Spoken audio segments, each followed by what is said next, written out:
Hi, and a very warm welcome to Rupert's Bar Chat.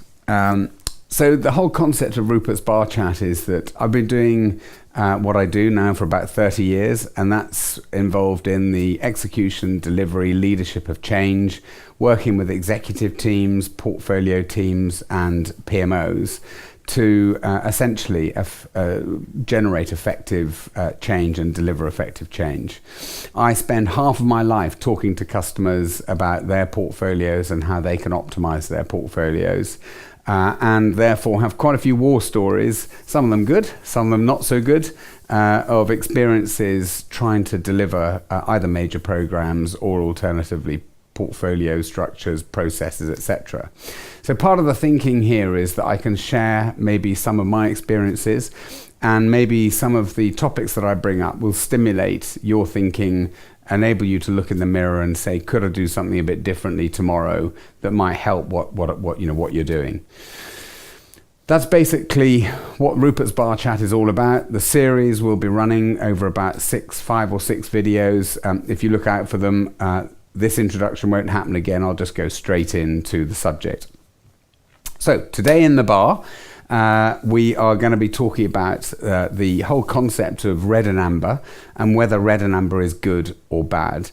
And actually, interestingly, red and amber, good or bad, is very much a cultural issue, and I see it everywhere. I see it ranging from people having virtually no principles around red and amber and green, and therefore totally inconsistent flagging or ragging of projects and programs across an organization, right the way through to something I had the other day. I went into a customer and the customer said it is absolutely unacceptable to have red and amber programs in my portfolio. So for the monthly review that we hold in the fourth week of the month, I expect all my projects to be green.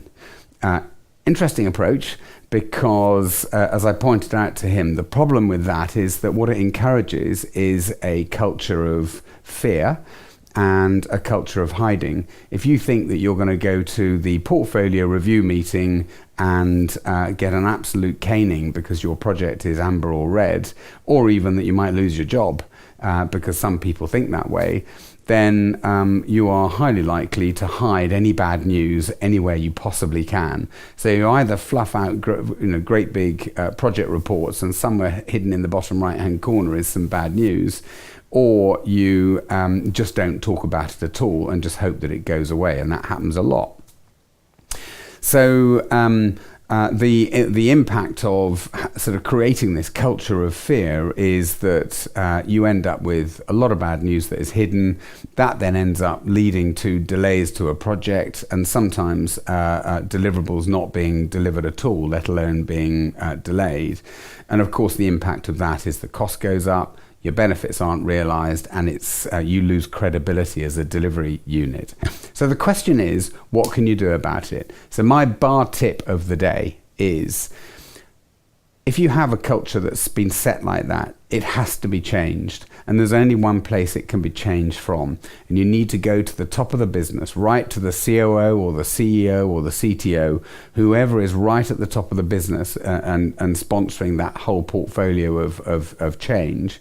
And they need to determine and communicate the importance of red and amber actually being positive to them and also to the business.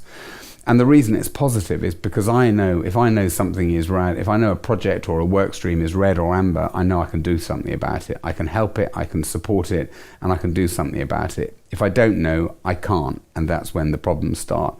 So it must be set from the top of the business, and the only way to do that is to be brave as a portfolio lead or a PMO lead and go to that person, sit down with them and say, this is what I need from you. Not many people do that to senior execs. It doesn't happen very often. So when it does happen, it's often highly respected and regarded.